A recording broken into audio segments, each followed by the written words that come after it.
So I am DokBrass, legal name redacted, from Westchester, New York, and primarily in the northern woodsy area. You know, I'm about 45 minutes north of the city.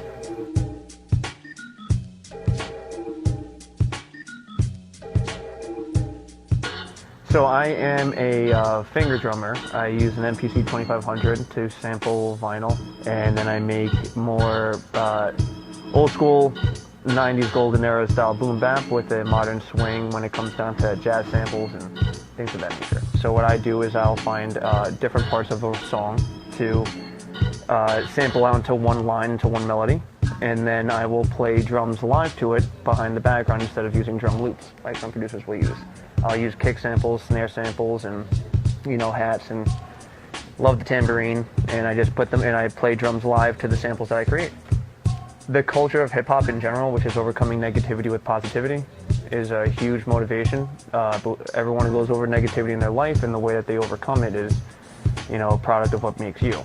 So what helped made me was my love for music, and when I had negativity going on in my life, I found hip-hop being a fantastic culture that's bred in overcoming violence and even harsher topics with togetherness. So the culture was what got me into it, and what got me into using the MPC specifically are producers such as Jay Dilla and MF Doom, and that's especially for Dilla's dedication to like making arguably one of the best hip-hop albums on his deathbed will like never go unnoticed for me, you know.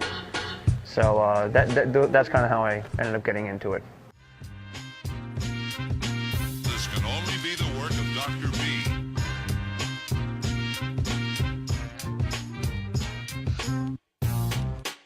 I'm a really big nerd, so bear with me.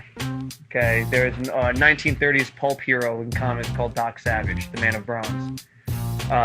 Known to be a guy who was like all about creating the better for humans, right? He was like a superhero who like just healed shit with science. It was dope. My favorite comic writer is Warren Ellis, and in one of his comics called Planetary, he took the moniker of Doc Savage and created it into a different person. Same kind of philosophy and same kind of story, but his name was Actual Brass, or Doc Brass, but Doc with a C, right? And he was this hero who created this secret organization in this mountain that no one ever knew about, that created a computer that could find the perfect version of Earth. And then evil people came out of the computer.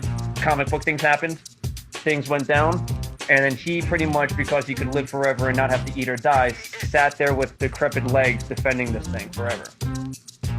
And I love brass instruments, I love soul, I love jazz, and that's a lot of what I sample. So between brass instruments for the music, and then the comic book reference, which is for me huge as a big nerd.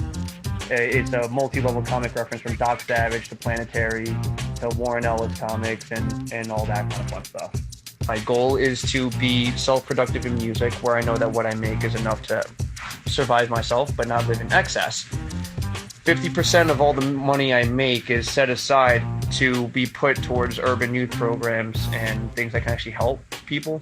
At the end of 2017, I take all the money that I get, which again is 50% of any sale, any lesson I give, any gig I do, anything that's paid to me. Half of it just goes to me to maintain and continue to move forward. And the other half goes towards a saving pot that pretty much gets spent in one big gulp to make as big a change as possible within the year, you know. And at the end of the year, I will be, of course, like promoting and showing the proof in the pudding, as it were, to show not just how much hip hop can help, but how much I can help in the hero and all of us kind of thing. I am a averagely looking, fairly good looking white dude, and I would rather my music and my message be remembered, not the generic looking motherfucker. You know what I mean? When no one knows what you look like, for the most part, you technically saw what I look like. Pretty good looking, right? You technically saw what I look like, but does that really make a difference in the music?